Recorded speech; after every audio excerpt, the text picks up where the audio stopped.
tous. Vous avez vu ce beau soleil, on a dû descendre les stores pour se protéger du soleil. C'est bien. Je voudrais commencer par vous faire la pub d'un livre. Ce livre est vraiment quelque chose de formidable, je vous le recommande.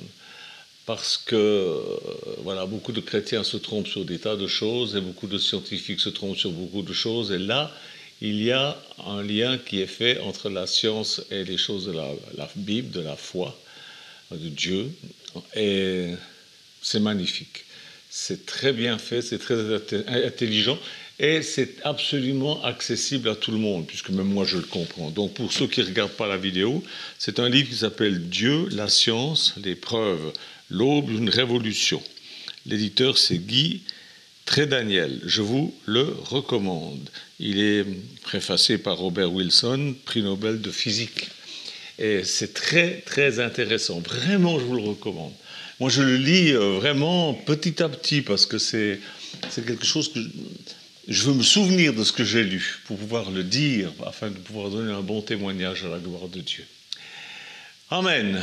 Eh bien, écoutez, ce matin, on va commencer par lire un texte dans les Saintes Écritures, dans l'Évangile de Jean, au chapitre 6, verset 17. Je prends la vieille version de Alfred Kuhn, La parole vivante. Je n'aime pas trop la nouvelle, mais j'aime bien l'ancienne. L'ancienne, c'est celle-là. Jean, chapitre 6, verset 17. Je commence à lire. Pour commencer, verset 15. Jésus, pressentant qu'il viendrait l'enlever de force pour le proclamer roi, c'était la foule qui voulait le proclamer roi, se retire de nouveau tout seul, plus loin, dans la montagne. Le soir, ses disciples redescendent au bord de la mer, ils montent dans la barque et se dirigent vers Capernaum, sur l'autre rive. Déjà, la nuit est tombée et Jésus ne les a pas encore rejoints. Un vent violent se met à souffler, soulevant de fortes vagues. Toute la mer devient houleuse. À force de ramer, les disciples ont parcouru 5 ou 6 kilomètres quand, tout à coup, ils aperçoivent Jésus marchant sur l'eau en direction de la barque. L'épouvante les saisit. Mais Jésus leur dit « N'ayez donc pas peur, c'est moi ». Alors ils s'empressent de le faire monter dans la barque et au même instant, ils touchent terre à l'endroit même où ils veulent aller. Amen. Jésus ne les avait pas encore rejoints. Ils étaient partis seuls. Les disciples étaient sur le lac et ils étaient une douzaine d'hommes, mais seuls, sans Jésus. Et on peut être avec plein de monde, mais si on est sans Jésus, on est seul. Soudain, Jésus s'approche d'eux en marchant sur l'eau et ça leur fait peur. Dans la version seconde, ils disent ils l'ont pris pour un fantôme. Et là, Jésus leur dit une chose que les traducteurs ont amoindrie. Je ne sais pas pourquoi ils font ça. Je connais quelques théologiens. Je crois comprendre pourquoi ils font ça, mais je ne veux pas être méchant. Dans nos textes actuels, Jésus leur dit « C'est moi, soyez sans crainte ». Or, dans le grec, ce n'est pas ça. Dans le grec, la vraie version, Jésus dit exactement « Je suis, soyez sans crainte ». Quand il dit « Je suis », il prend le nom de l'admirable, de l'Éternel, révélé à Moïse. On trouve ça dans Exode 3, 14, quand Moïse dit « Mais quel nom tu es Dieu, mais quel est ton nom? Qu'est-ce que je veux dire au peuple ?» Et Dieu lui dit « Je suis celui qui suis, je suis. Voilà mon nom. » En disant « Je suis » à ses disciples, Jésus indique que lui-même est la révélation de ce nom. Vous me suivez ? Et qu'il est lui-même, le Père éternel, manifesté dans la chair, manifesté comme Fils unique, manifesté en tant qu'homme sur cette terre. Et nous, parce qu'il est, nous pouvons nous sentir en sécurité, même si nous sommes en train de ramer seuls ou à plusieurs. Alors les disciples s'empressent de le faire monter dans leur barque, mais aussitôt, à l'instant même, la barque touche terre et ils arrivent, ils sont là où ils devaient aller. On trouve ça donc dans Jean 6, verset 21, on vient de le lire. Ils sont partis sans Jésus dans leur barque. Non pas que Jésus ne voulait pas aller avec eux, mais Jésus se cachait de la foule qui voulait le couronner roi, et Jésus ne voulait pas ça. Alors il s'est donc caché dans la montagne, et les disciples sont partis avec la barque, et Jésus rejoint les disciples au moment voulu par lui. C'est lui qui décide quand il veut réapparaître.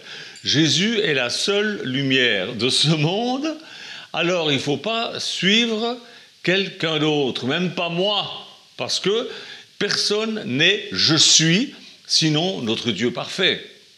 Alors bien sûr, je dis des vérités, bien sûr, tous les pasteurs disent plus ou moins des vérités, mais on ne doit pas suivre un homme, on suit le Seigneur Jésus-Christ. Quand on lit l'évangile de Jean, on s'aperçoit que la lumière et l'obscurité sont un thème permanent. Ça commence déjà au chapitre 1, au verset 5, où il est dit « La lumière brille dans les ténèbres, et les ténèbres ne l'ont pas accueillie. » Voilà pour ce qui est de nos traductions, pauvres traductions françaises.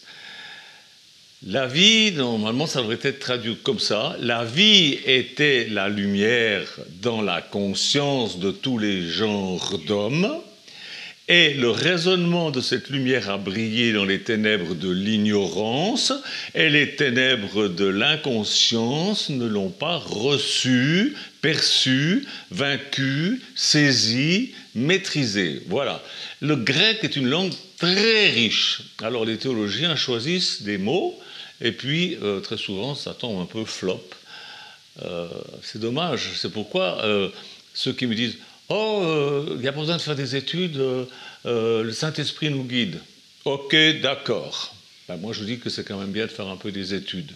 Non? Qu'est-ce que vous en pensez? Il y a beaucoup de nuances dans les mots grecs. Mais quelle que soit notre lecture, il faut savoir que pour nous qui sommes chrétiens, qui avons confié notre vie à Jésus, qui l'avons invité dans notre barque, l'obscurité ne peut jamais l'emporter sur les ténèbres.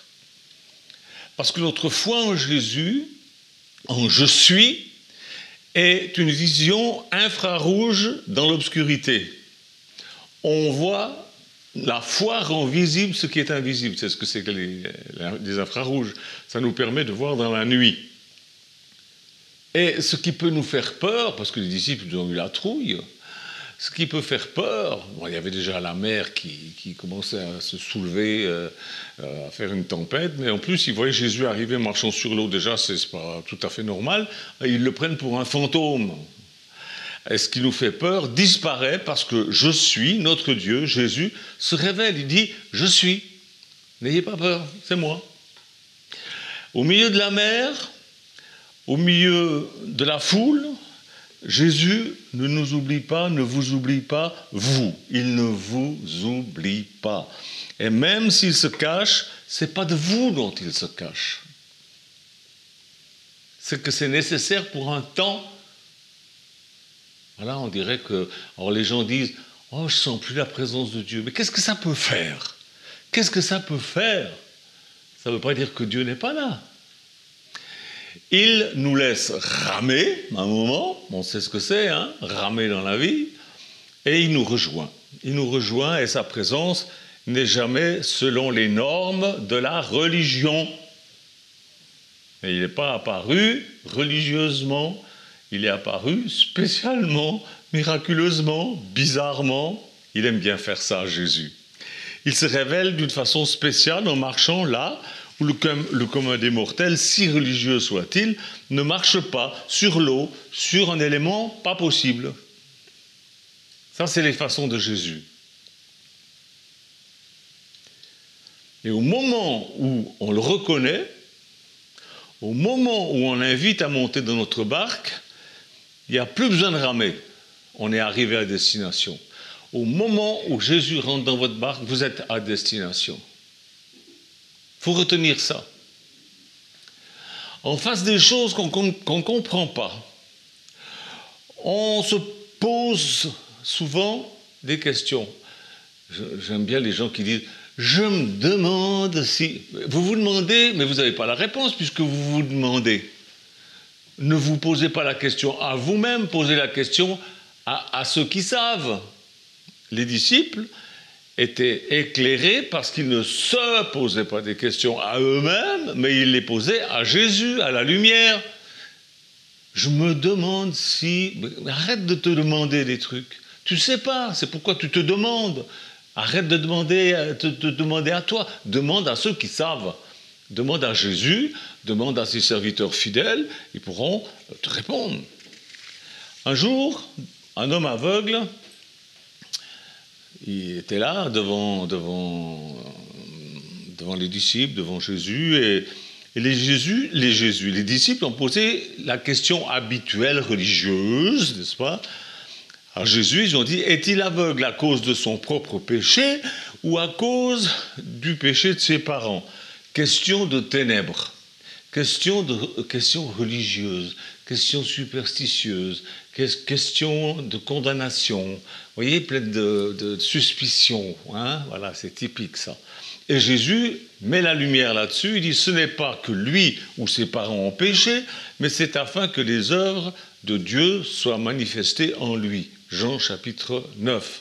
Et il ajoute, on devrait le traduire ainsi plutôt, pendant qu'il est jour, il nous faut accomplir les réalisations de celui en moi qui me transperce de sa présence. La nuit de l'inconscience vient, dans laquelle personne ne pourra agir. Et puis il a guéri l'aveugle. Il dit que celui qui est en lui, Jésus, le transperce de sa présence, c'est-à-dire quelque chose, une force, quelque chose de puissant, la puissance de Dieu, le transperce, sort de lui pour guérir le malade.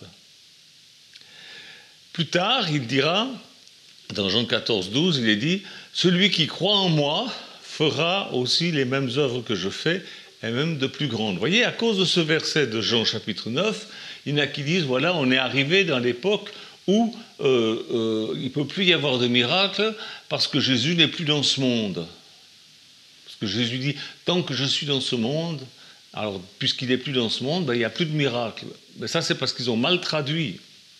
On va lire ça, on lit ça dans nos pauvres traductions, mais voilà ce qui se rapproche le plus du grec. Voilà comment c'est écrit. « Celui qui croit en moi fera aussi les œuvres que je fais, et il en fera de plus grandes que celles-ci, parce que je me transporte pour m'exprimer comme Père dans la source de l'existence éternelle. »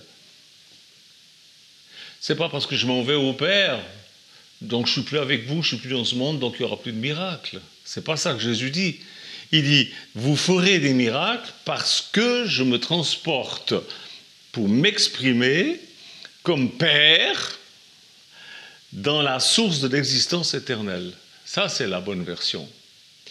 Ça veut dire la même chose que nos vieux textes mal traduits, mais comme c'est dit d'une façon plus précise, on le comprend mieux. Vous comprenez cela? Pourquoi les théologiens amoindrissent toujours les paroles de Jésus, notre Dieu venu en chair? C'est quand même un mystère. C'est ce qui fait que, à ce moment, ce n'est plus Jésus qui se cache dans la montagne, comme dans Jean chapitre 6, verset 17, c'est nous qui sommes cachés, laissant les gens ramer tout seuls dans leur barque, parce que la parole de Dieu écrite n'est pas toujours très claire. Et parce que les chrétiens ont la flemme d'étudier, de chercher, pour comprendre. Révélons-nous aux gens. Jésus vit en nous et il veut nous transpercer pour que sa présence guérissante puisse atteindre les gens. Jésus dit que comme lui il est, nous sommes dans ce monde. Quand Matthieu raconte cet épisode de Jésus marchant sur l'eau, il dit qu'ils étaient affolés, ils croyaient voir un fantôme, Matthieu 14, 26. Et vous pourrez peut-être apparaître comme des fantômes, comme des êtres spéciaux, comme des trucs bizarres, mais peu importe. Vous êtes à même de prouver que Jésus vit en vous. C'est ça qui est important. Ce n'est pas que du blablabla, du témoignage blablabla, c'est des témoignages de puissance. Il peut vous arriver d'être seul, vous, même en étant entouré, et vous êtes en train de ramer, et les vents sont contraires, et Jésus n'est pas dans votre barque, on dirait qu'il se cache, et puis vous tombez sur révélationbible.fr, et ça vous trouble, ça ne ressemble pas à ce que vous connaissez de Jésus, et pourtant c'est Jésus qui vous rejoint et qui vous dit « N'ayez pas peur, c'est moi ». Vous voyez ce que je veux vous dire? Ce n'est pas par hasard que vous venez écouter Révélation Bible. Et au moment où vous le laissez entrer dans votre barque, c'est-à-dire dans votre vie, au moment où vous déposez vos peurs, où vous déposez vos doutes, où vous laissez tomber ça, et que vous faites monter Jésus dans votre barque, alors vous arrivez au port. Et vous arrivez au port pour faire quoi? Pour aller dire aux gens, pour aller montrer aux gens la manifestation de la puissance de Dieu. On va relire Jean chapitre 9, versets 4-5 dans la parole vivante. Jean 9, 4-5 dans la parole vivante. Il nous faut accomplir les œuvres de celui qui m'a envoyé tant qu'il fait jour. La nuit s'approche où plus personne ne pourra travailler. Aussi longtemps que je suis encore dans le monde, je suis la lumière du monde. De ce texte, les gens, à partir de ce texte, les chrétiens disent Jésus n'est plus dans ce monde, donc ça n'est plus possible maintenant de faire ses œuvres. Il l'a fait quand il était dans ce monde, dans ce corps de chair semblable à la nôtre, mais il est toujours dans ce monde.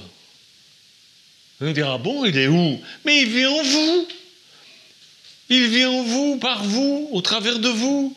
Et nous avons à faire ce qu'il faisait quand il était dans ce monde, dans un corps comme le nôtre, et il faut se dépêcher parce que l'heure vient où ça ne sera plus possible. L'heure vient où ça ne sera plus possible. C'est quand que ça sera plus possible? Eh bien, quand l'Église, la véritable épouse de Christ, sera enlevée de la terre. Là, ça ne sera plus possible. Parce que Jésus va partir avec nous. Nous partirons, alors il partira avec nous et il laissera le monde à l'abandon, et ça sera ce qu'on appelle la grande tribulation. Jésus est la lumière du monde qui brille par vous en ce moment. Il faut vous dépêcher. Ne vous cachez pas. Apparaissez, même si c'est un peu bizarre. Apparaissez. Montrez-vous. Témoignez. Parlez. Faites des miracles. Faites-le.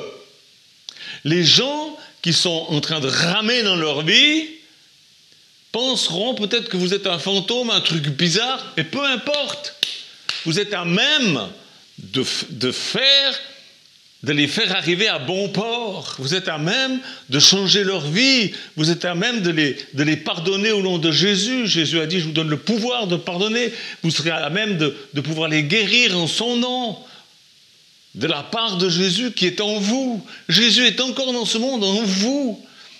Il s'est incarné en vous, ça veut dire qu'il est venu vivre dans votre chair. Jésus était l'image du Dieu vivant, et aujourd'hui c'est vous l'image du Dieu vivant. Parce qu'il est en vous. Alors ne vous cachez pas. Ne vous cachez pas. Apparaissez aux gens, montrez-vous. Vous êtes témoins, pas de Jéhovah, mais de Jésus-Christ. Vous avez tout reçu pour accomplir la réalisation de celui qui vit en vous transperçant de sa présence. Il est en vous. Et vous priez pour qu'il fasse ce que vous devez faire. Ça, c'est de la religion. Ne vous sous-estimez pas. Montrez-vous. Montrez que Jésus est en vous. Faites des actes de foi. Il a promis, je suis avec vous tous les jours jusqu'à la fin du monde. Même s'il semble qu'il n'est pas là, il est là. Maintenant, je vais vous poser une question. Quel est votre nom? Parce que Jésus se présente. Et il dit, il n'y a aucun autre nom par lequel nous pouvons être sauvés. Et alors vous, quel est votre nom? Quel est votre nom? On va lire Philippiens 2, 6, 11, toujours dans la parole vivante. Écoutez comme c'est beau. Le Christ, dès l'origine, fut d'essence divine, un avec le Dieu saint. Il avait sa nature, sa gloire sans mesure, ses attributs divins. Loin de mettre sa joie à trouver une proie dans son égalité avec le Dieu suprême, il s'abaissa lui-même avec humilité. Le roi de tous les êtres, ici-bas, voulut naître en simple serviteur, esclave volontaire. Il a vécu sur terre, sans éclat, sans honneur. Parmi les hommes, il fut ce que nous sommes, et tout semblable à nous, humble, sans apparence. Dans son obéissance, il alla jusqu'au bout. Il humilia son âme jusqu'à la mort infâme d'un criminel en croix. Au trône de la lumière, il fut, par Dieu son Père, élevé roi des rois. À lui, honneur, suprême couronne, diadème et sceptre tout-puissant. Jésus, nom qui surpasse dans le temps et l'espace tous les noms existants. Devant Jésus le Maître, un jour devront apparaître hommes, anges, démons, dans les cieux, dans ce monde, sous la terre, sous l'onde. Tous genoux fléchiront. En Maître, tous l'acclament.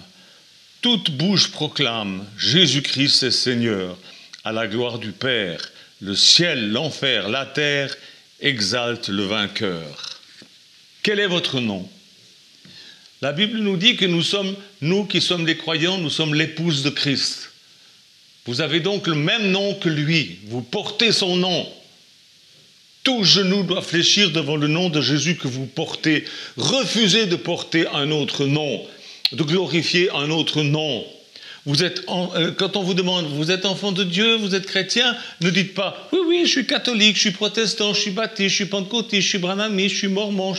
C'est des noms de blasphème. C'est écrit dans Apocalypse 3:1. Ce sont des faux noms, des noms humains. Vous portez le nom de votre époux, de Jésus.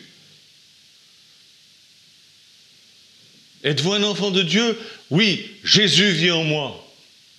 Je porte dans mon cœur Jésus-Christ le Seigneur, et mes yeux chaque jour resplendissent d'amour, d'amour. Vous connaissez ce petit chant, non? Vous avez bien tort. C'est un chant qu'on chante chez nous. Après de chanter tout à l'heure là. Il est en vous, comme le Père était en l'homme Jésus. N'en doutez plus, mes frères et sœurs, n'en doutez plus. Vous ramez, vous êtes là en train de ramer. N'ayez plus peur. Vous êtes arrivé au port parce que vous avez compris que Jésus vous a rejoint. Il est dans votre barque, il est avec vous, il est toujours avec vous, même s'il semble être caché, il est avec vous, il est en vous. Alors maintenant, puisque vous êtes arrivé au port, comme la barque a touché la terre, vous êtes arrivé au port, vous êtes sur la terre, eh bien sortez de votre barque et montrez-vous au peuple pour la plus grande gloire de Dieu. Amen. Merci Jésus de bénir mes frères et sœurs et qu'ils aient cette plénitude du Saint-Esprit qui les pousse à témoigner. Au nom de Jésus, je te le demande, mon Seigneur. Amen. Amen. Au revoir, à bientôt. Je porte dans mon cœur Jésus-Christ le Seigneur, et mes yeux chaque jour resplendissent d'amour, d'amour. Sa paix et ses promesses me disent avec tendresse, je suis là. Tout au bout de la route, je retiendrai le doute loin de toi, loin de toi. Je porte dans mon cœur Jésus-Christ le Seigneur, et mes yeux chaque jour